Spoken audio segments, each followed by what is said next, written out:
to News 8.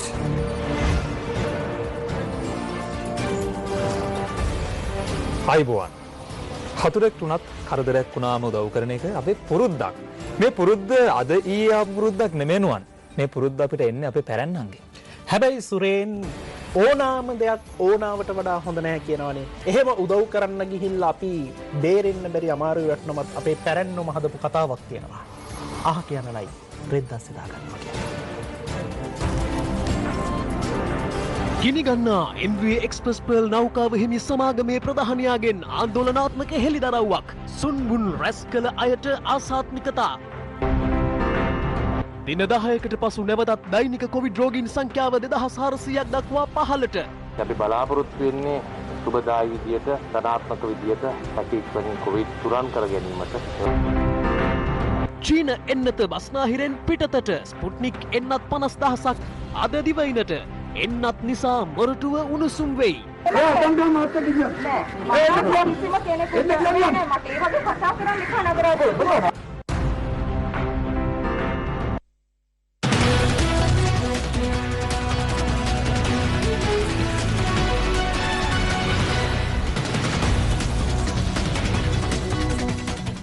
කතන්දරේ අපි මුහුදෙන් පටන් ගමු. එක්ස්ප්‍රස් පර්ල් ගින්න කියන්නේ වඳින්න ගිය දේවාලේ හිසේ කඩා වැටුණා වගේ වැඩක්. එහෙම නැත්තම් අපි අර මුලදි මතක් කළා වගේ අහක යන නයි රෙද්දස් දාගත්තා වගේ වැඩක්ද? කොහොම වුණත් අවසන් තීන්දුවකට එන්න තවම කල් වැඩි. හැබැයි මේ වෙනකොට නැවේ තත්ත්වය අපි ඔබට කියන්නම්. පූර්ව නිගමනයකට අවශ්‍ය නම් ඔබට එන්න පුළුවන්. දුබයි අජේ ජෙබෙල් අල්වරායෙන් පසුගිය 9 වෙනිදා ගමන් ආරම්භ කළ MV එක්ස්ප්‍රස් පර්ල් නෞකාවේ ගමනාන්තය වී තිබුණේ සිංගප්පූරුවයි.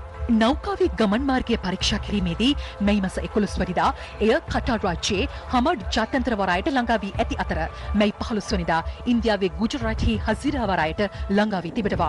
නෞකාවේ කපිතාන්වරයා ඇතුළු කාර්ය මණ්ඩලය නැවේ ඇසිඩ් කාන්තුවක් සිදුවන බවට පළමුව හඳුනාගෙන ඇත්තේ අරාබි මුහුදේ යාත්‍රා කරමින් සිටියදී බහලුම් තුල බහඬ ඇසිරීම නිසි ක්‍රමවේදයට අනුව සිදු නොවීම හේතුවෙන් මෙම කාන්දුව සිදුව ඇතැයි නෞකාව අයත් එක්ස්ප්‍රස් ෆීඩර්ස් සිංගප්පූරු සමාගමේ විධායක සභාපතිවරයා ස්ප්ලෑෂ් 24/7 වෙබ් අඩවියට පවසා තිබෙනවා. එම වෙබ් අඩවිය අනාවරණය කළේ ඇසිඩ් කාන්දුව හේතුවෙන් කටර් රාජ්‍යයේ හමාඩ් වරායෙන් සහ ඉන්දියාවේ හසිරා වරායෙන් නෞකාවේ ඇති රසායනික බහලුම් ගොඩබෑමට කපිතාන්වරයා අවසර ඉල්ලා ඇති බවත්. නමුත් කටර් සහ ඉන්දියාව එම ඉල්ලීම ප්‍රතික්ෂේප කර ඇතැයි ස්ප්ලෑෂ් 24/7 වෙබ් අඩවිය අනාවරණය කළා. එම වෙබ් අඩවිය සඳහන් කර ඇත්තේ එම වරායන් දෙක ඉල්ලීමට ඉඩ දුන්නේ නම් අනතුර වළක්වා ගන්නට හැකියාව තිබූ බවයි. රටවල් දෙකක් ප්‍රතික්ෂේප කර තිබූ මේ අනතුරුදායක නෞකාවට කොළඹ වරායට සමීප වීමට අවසර ලැබුණේ කෙසේද? පැහැදිලි ලෙසම ඕනම වරායකට අපේ වරායට ඇතුල් වෙන්න ඉස්සෙල්ලා වරායෙන් අවසරයක් ගන්න ඕන. අපිට දැනුම් දීමක් කරන්න ඕන. මේ නවත් අපිට දැනුම් දීමක් කළා තියෙනවා. ඔය කියන ප්‍රශ්නය සම්බන්ධයෙන් අද උදේ වෙනකොට වරාය නිලධාරීන්ගෙන් සභාපතිතුමාගෙන් වාර්තාවක් ඉල්ලුවා මේ අවසන් තොටුපළ. අවසන් වරාය ඒ වරායේදී ගත්තා වූ තීන්දුව తీරන මොනවද? ඊට එහා තිබුණු වරාය මොකද්ද? ඒවා ගත්තා වූ තීන්දුව తీරන මොනවද කියලා වාර්තාවක් මම ඉල්ලලා තිනවා මේ සම්බන්ධයෙන් මොකද්ද සිද්ධ වෙලා තියෙන කියලා බලන්න. පරීක්ෂණ පවත්වා කල්මැරීම කෙසේ වෙතත් අප ඊමේල් පණිවුඩයක් මගින් කළ විමසීමේදී නෞකාව අයත් එක්ස්ප්‍රස් ෆීඩර්ස් සිංගප්පූරු සමාගමේ ඇන්ඩ්‍රූ ලීහි මහතා ප්‍රතිචාර දක්වමින් කියා සිටියේ නයිට්‍රික් ඇසිඩ් කාන්දුවක් ඇති කන්ටේනරයක් ගොඩබෑමේ අවශ්‍යතාව හසිරා සහ හමඩ් වරායන් දෙකටම දැනුම් දුන් බවයි. නමුත් මෙවැනි තත්ත්වයකදී ක්‍රියා කළ යුතු ආකාරය පිළිබඳව දැනුම ඇති විශේෂඥයින් සහ පහසුකම් නොමැති බව එම වරායන් දෙකම දැනුම් දුන් බව ඇන්ඩ්‍රූ ලීහි මහතා කියා සිටියා. කොළඹ වරායට නෞකාව සමීප කළේ එවැනි පහසුකම් තිබූ නිසාද? සමුද්‍රීය පරිසර ආරක්ෂණ අධිකාරිය ඇතුළු විෂයන් අයත් රාජ්‍ය අමාත්‍ය නාලක ගොඩහේව මහතාට මේ ප්‍රශ්නය යොමු කළ අවස්ථාවේ ඔහු දැක් වූ ප්‍රතිචාරය මේ. ඇමතුමනි මට ඔබෙන් අහන්න තියෙන ප්‍රශ්නය දැන් වරායන් දෙකක් මේ නැව ප්‍රතික්ෂේප කළා. නමුත් ශ්‍රී ලංකාවට මේ නැව ආවා. මොකක්ද ඒ උනේ? සමාජ මධ්‍යලාවල යන කතාවලට අපි එකපාරට මේවා විශ්වාස කරන්න එපා. මේක මේ නීත්‍යානුකූල ගමනක් යන නැවක්. ඉන්දියාවේ ගුජරාටි වල ඉඳලා සිංගප්පූරු බලා යන ගමන් මේ නැවේ ලංකාවට ගොඩ බසන්නට කන්ටේනර් 12ක් පමණ තිබුණා. මේ නීත්‍යානුකූලව එන නැව වරායට ඇතුළු වීමට ඉදී මේ පරිසරයේ තිබිච්ච තත්ත්වය ඔබට මතකයි පහුගිය දවස්වල. ඉතාමත්ම දරුණු සුළං තත්ත්වයක් තිබුණා. ඒ වෙනි තත්ත්වයක් යටතේ තමයි පොඩි දුමක් ඇති වෙලා ගින්නක් ඇති වුණා. ඇමතුමා එතකොට කවුද මේකට වග කියන්නේ? මේකට වග කියන්නේ සමාගම.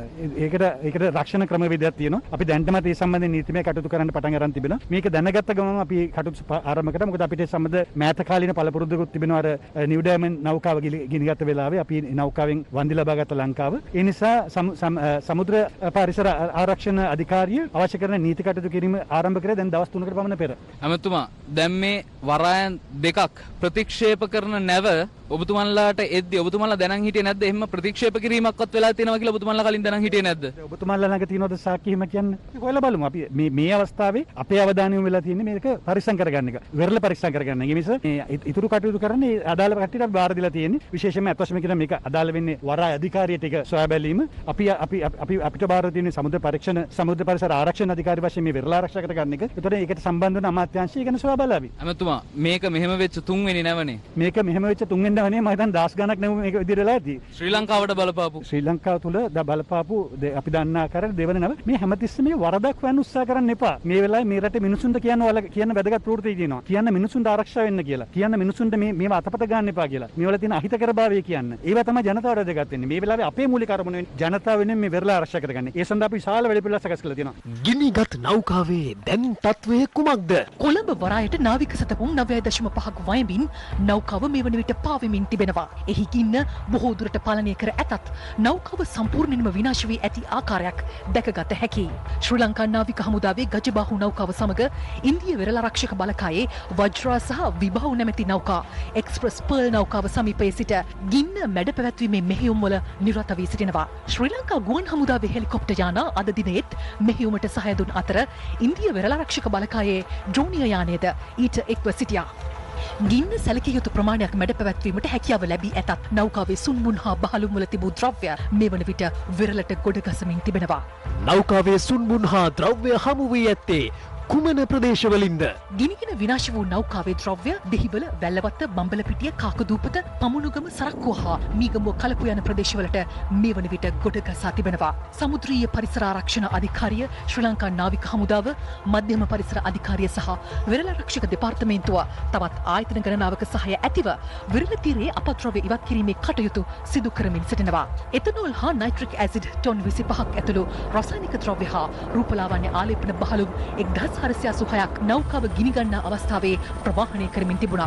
විරල තීරයට එක් රැස් වන ද්‍රව්‍ය රැගෙන යාමට ඊයේ විශාල පිරිසක් පමුණුගම අවට විරලට රැස්ව සිටි අතර ඉන් 8 දෙනෙකු අත්අඩංගුවටගෙන තිබුණේ සංචරණ සීමා උල්ලංඝනය කිරීමේ චෝදනා මතයි.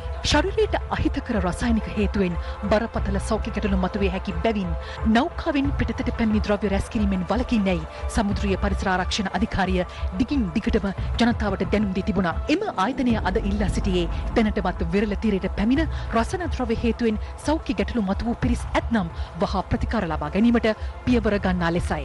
ඒ වගේම අපි මූලික අවශ්‍ය වෙන්නේ දැනට සිදුවෙන හානිය අවම කර ගැනීම සඳහා. ඒ සඳහා අද විශාල පිරිසක් එකතු වෙලා මේ කටයුතු මේවා එක්රැස් කර ගන්න. ඒ වගේම මේවා ගබඩා කරලා මේවා දහනය කරන්නත් කටයුතු කරනවා. අපේ පළවෙනි ප්‍රයත්නය තමයි මේ දීවර ජනතාවට ඒ වගේම මේ රටේ ජනතාවට සිද්ධ වෙන හානිය පිළිබඳව අපි ඒ අයව ආරක්ෂා කරගන්න එක. ඒ වගේම මේ මූදාවට ඉන්න ජනතාව ආරක්ෂා කර ගැනීම. ඒ වගේම මේ අපද්‍රව්‍ය වලින් වන හානිය අවම කර ගැනීම අපේ පළවෙනි අවශ්‍යතාවය. ඊළඟට අපි බලනවා මෙතනින් වෙන හානිය. මේක මම හිතනවා දීර්ඝ කාලිනව අපිට බලපාන කාරණයක් බවට පත් වෙයි. අවුරුදු ගණනාවක් මේකෙන් හානි වෙන්න ඉඩ තියෙනවා. අපි ඒ පිළිබඳව තක්සේරු කරන්න මේ රටේ ඉන්න විශේෂඥයින් වගේම අවශ්‍ය වුණොත් විදේශ විශේෂඥයින් හෝ ගෙන්නලා අපි අවශ්‍ය පියවර ගන්නවා. අනිවාර්යයෙන්ම ඒ නැව් සමාගමත් ඒ අදාළ අංශ වලිනුත් ඒවා අය කරගන්නත් කටයුතු කරනවා. ඒකත් අපි දන්නවා නයිට්‍රික් අම්ලය මුහුදේ ජලයට එක්කාසු වුනහම ඒ ජල ජීවීන් සියලු දෙනාම විනාශයට පත් වෙනවා. කුඩා පැලෑටි ඉඳලා මත්ස්‍යයන් දක්වා මේ ජල ජීවීන් විනාශයට පත් වෙනවා, මැරිලා යනවා. ඒ වගේම කොරල් පර දිය වෙලා යනවා.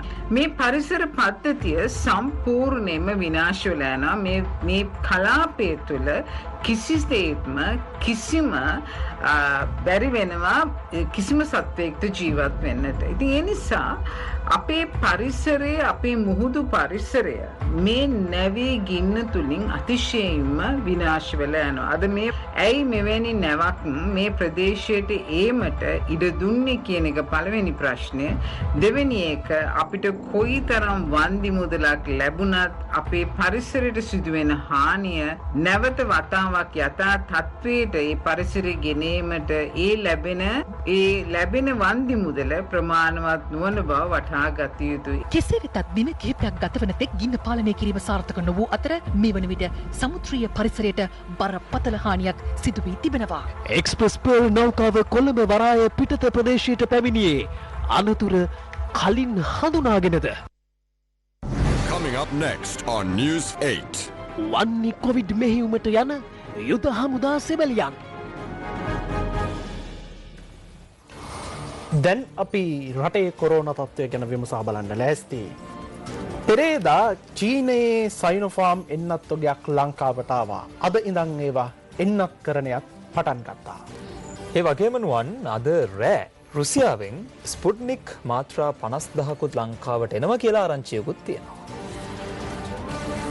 කුරුණෑගල ගාල්ල සහ මාතර දිස්ත්‍රික්කවල හඳුනාගත් කොවිඩ් අවදානම් ප්‍රදේශ ආශ්‍රිතව එන්නත් ලබා දීම සිදුවනවා. පරිත්‍යාගයක් ලෙස චීනයෙන් ඊයේ ලැබුණු සයිනෝෆාර්ම් එන්නත් ලක්ෂ 5න් 3,75,000ක් පළමු මාත්‍රාව ලබාගත් පිරිසට දෙවන මාත්‍රාව ලබා දීම සඳහා වෙන් කර තිබෙනවා. කුරුණෑගල නගර සීමාවේ ස්ථාන කිහිපයකදී අද සයිනෝෆාර්ම් එන්නත් ලබා දීම සිදු වුණා. පන්නල සෞඛ්‍ය වෛද්‍ය කොට්ටාසේ ස්ථාන 6කදී අද එන්නත් කරන කටයුතු ආරම්භ කළා. මාතර දිස්ත්‍රික්කයේ එන්නත්කරණය සිදු වූයේ ඇලවේල්ල පාරේ පිහිටි පුෂ්පාරාම විහාරස්ථානයේදී. පුද්ගලයන් 1675 දෙනෙකුට මෙහිදී සයිනෝෆාර්ම් එන්නත ලබා දුන්නේ යුද හමුදාවේ සහ සෞඛ්‍යංශවල මැදිහත් වීමෙන්. දඹුල්ල ආර්ථික මධ්‍යස්ථාන පරිශ්‍රයේ ස්ථාන කිහිපයකදී අද එන්නත් ලබා දීම සිදු වුණා. ව්‍යාපාරිකයන් සහ ආර්ථික මධ්‍යස්ථානයේ සේවය කරන 1600කට පමණ එන්නත් ලබා දී තිබෙනවා.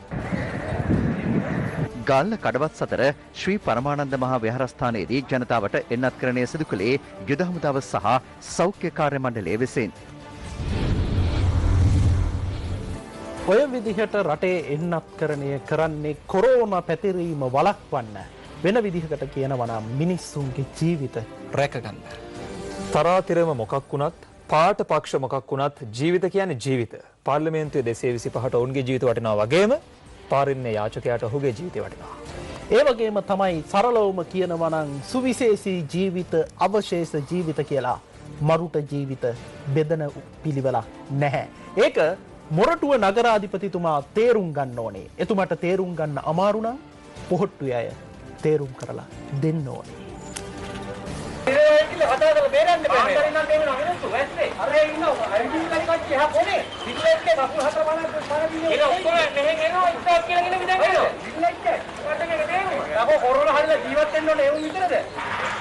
මෙම චෝදනාව තහවුරු කරන සිදුවීමක් අද මොරටුව මෝල්පේ මෙතෝදිස්ස දේවස්ථානයේ එන්නත් ලබා දීමේ වැඩසටහන අතරතුර දැකගත හැකි වුණා.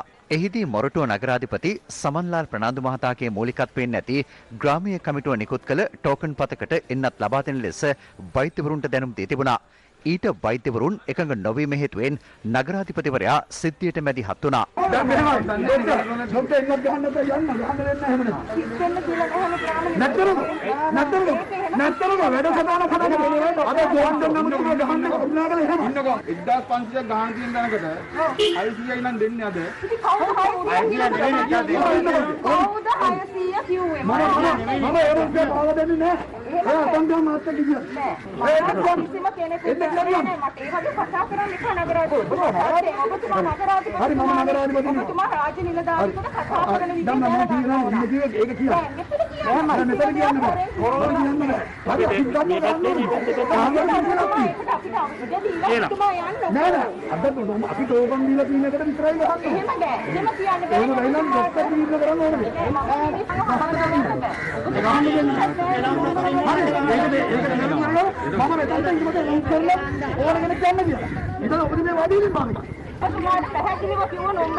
අනතුරුව නගරාධිපතිවරයා පොලිසිය සමගද සංවාදයකට මැදි වුණා.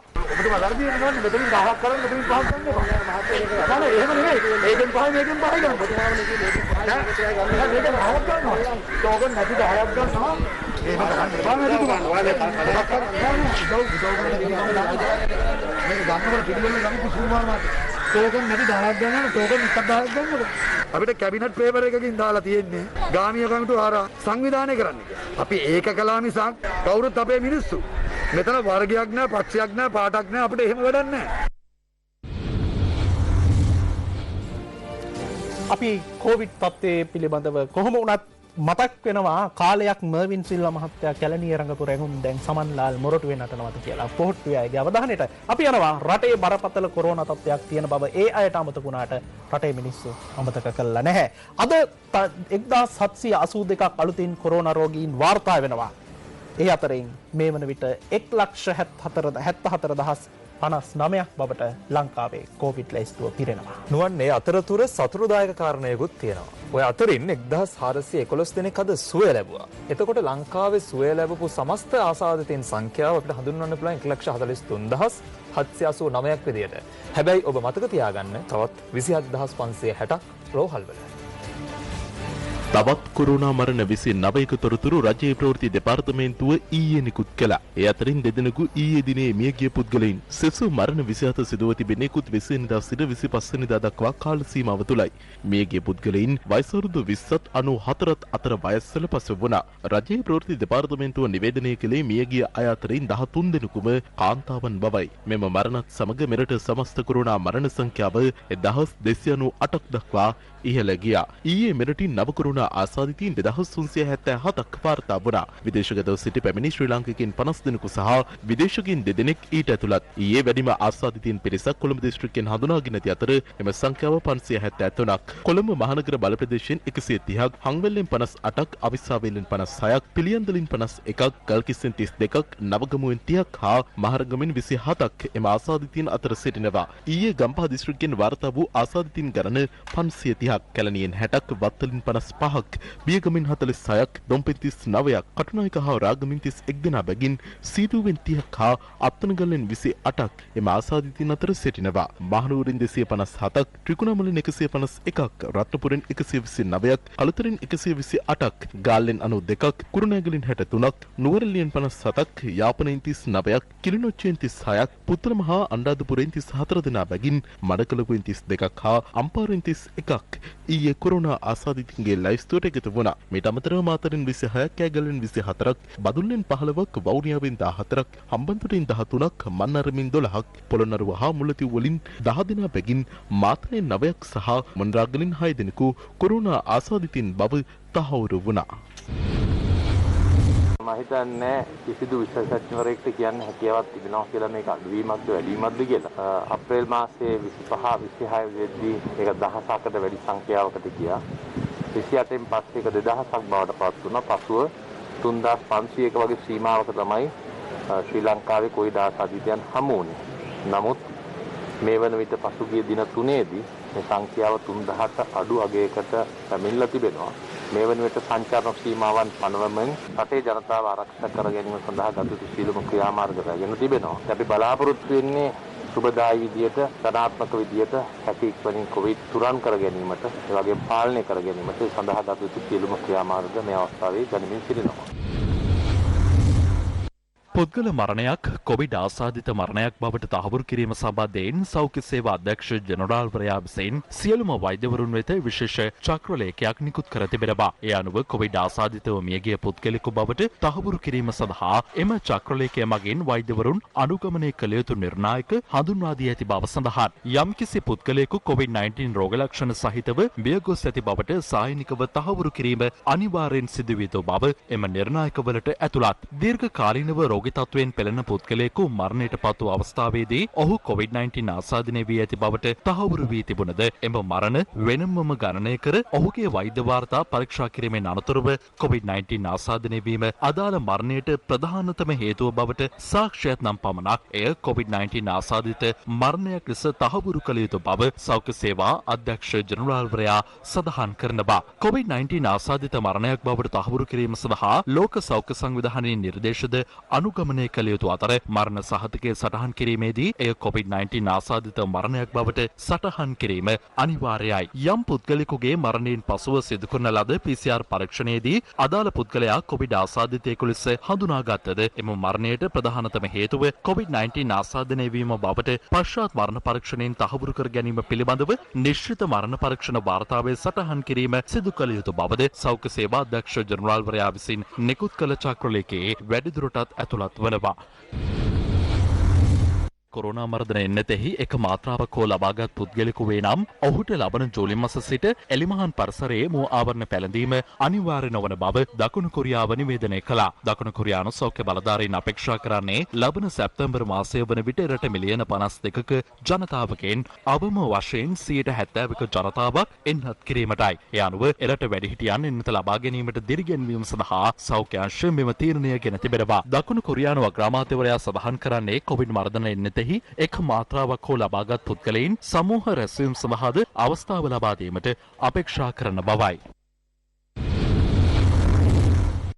COVID-19 එන්නත ලබාගත් ලොව දෙවැනියා මෙන්ම එන්නත ලබාගත් ලොව පළමු පුරුෂයා වූ බ්‍රිතාන්‍ය ජාතික 81 හැවිරිදි විලියම් ෂේක්ස්පියර් ජීවිතක්ෂයට පත්ව තිබෙනවා. ඒ ඔහුට ඇති වූ ආඝාත තත්වයක් හේතුවෙන් විලියම් ෂේක්ස්පියර් පසුගිය දෙසැම්බර් 8 වෙනිදා ෆයිසර් එන්නත ලබා ගත්තා. ඔහුට පෙර එන්නත ලබාගත් 91 හැවිරිදි මාග්‍රට් කීනෑන් COVID-19 එන්නත ලබාගත් ලොව පළමුවෙනියා සහ එන්නත ලබාගත් පළමු ස්ත්‍රිය වනවා.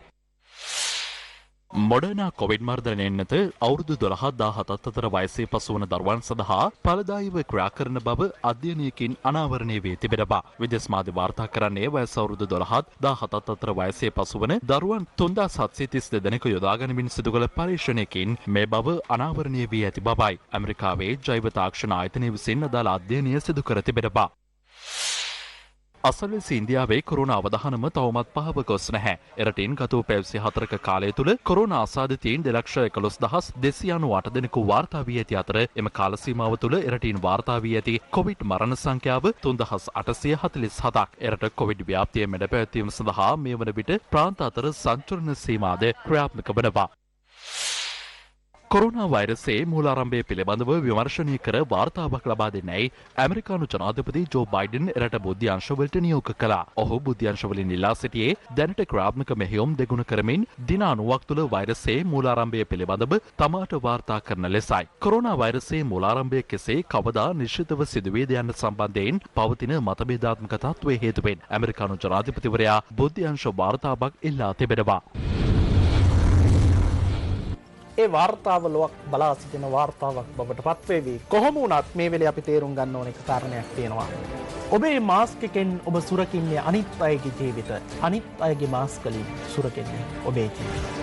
ඒත් තාමත් අපි අතර ඉන්නවා තමන්ගේ ජීවිතේවත් තමන්ට නොවටින මිනිස්සු. හැබැයි ආරක්ෂක අංශ ඒ අයවත් ආරක්ෂා කරන්න දැඩි පරිශ්‍රමයක් දරන්නේ මුළු මහත් සමාජයම වෛරස් එකෙන් බේරගන්න. සුරෙන් කිව්ව ජාති අය 587ක් ඊයේ අත්අඩංගුවට අරගෙන වැඩිම පිරිසක් මාතලේ. සංචරණ සීමා කඩ කරන පුද්ගලයන් සොයා තවදුරටත් දෙවයින පුරා පොලිස් මෙහෙයුම් ක්‍රියාත්මකයි. අදත් කොළඹට පැමිණෙන සහ පිටවන වාහන පරීක්ෂා කළා.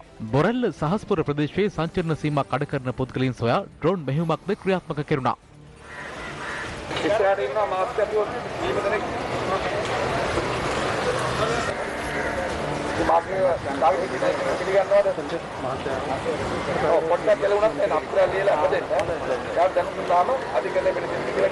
පිටපළාත්වල සිට කොළඹට ඇතුළු වන වාහනද අද ස්ථාන කිහිපයකදී පරීක්ෂා කෙරුණා.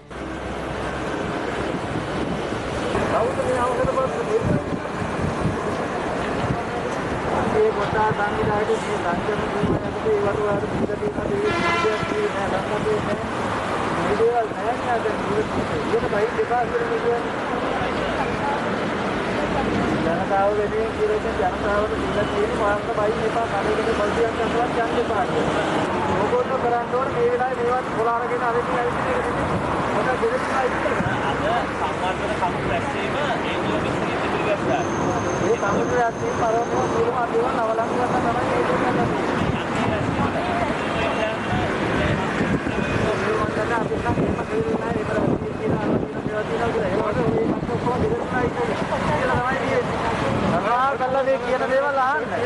අපි අපි මේකෙන් හරවලා හරියොත් ඕගොල්ලෝ අතින් එක නිකන් නාවේ. නිරෝධායන නීති කඩකරන්න සෙවීමට යාපනයේ යුද හමුදා කාන්තා බලකායෙන් යතුරු පැදි මෙහෙයුම් කණ්ඩායමක් ස්ථාපිත කර තිබෙනවා. ඒ යාපනයේ ආරක්ෂක සේනා ආඥාපති මේජර් ජෙනරල් ප්‍රියන්ත පෙරේරා මහතාගේ අධීක්ෂණය යටතේ විශේෂිත කාන්තා යතුරු පැදි බලකාය පසුගිය 25 වෙනිදා සිට මෙහෙයුම් කටයුතු ආරම්භ කර තිබෙනවා.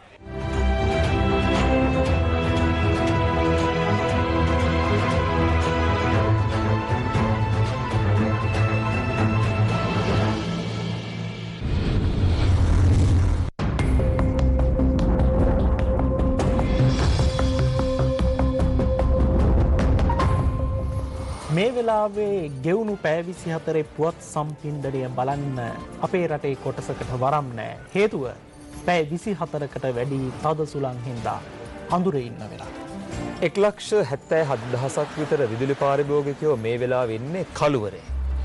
විදුලි බල මණ්ඩලයේ මාධ්‍ය ප්‍රකාශක සුලක්ෂණ ජයවර්ධන මහත්තයා නම් කියන්නේ අද රෑ වෙද්දි එහෙම නැත්නම් හෙට උදේ වෙද්දි මේ අයව කළුවරෙන් එළියට ගන්න පුළුවන් වෙයි කියලා. හැබැයි තාමත් වැස්ස සහ තද සුළං තත්ත්වයේ ඒ විදිහටම රටට බලපානවා. ඒකින්ද ওই කාරණාත් එහෙම වෙන්න පුළුවන්. හේතුව පුත්තලම සිට කොළඹ ගාල්ල සහ හම්බන්තොට හරහා පොතුවිල් දක්වා මුහුදු ප්‍රදේශවල සුළඟේ වේගය සමහර වෙලාවට පැයට කිලෝමීටර් 60-70 වෙන්න පුළුවන් කියලා තමයි කාලගුණ විද්‍යා දෙපාර්තමේන්තුව කියන්නේ. රටේ කාලගුණ තත්ත්වය එක පැත්තකින් ওই විදිහට ප්‍රශ්නයක්. අනිත් පැත්තෙන් කොවිඩ් ඒ අස්සේ මුහුදේ නැවුගිනි ගන්නවා. මේ ඔක්කොම තියෙද්දි දේශපාලන වේදිකාවේ මේ දවස්වල 225ට යන්න එන්න විදිහක් නැතුව ලොකු කතාබහක්. මේ කතාබහ සමාජ මාධ්‍ය ඔස්සේ ලැබුගින්නක් වගේ ගිය නිසාමදෝ මන්දා අගමැතිතුමා වාහන ගෙන්නන එක නැවැත්තුවා. හැබැයි ඒක ඇත්තටම නැවැත්තුණාද?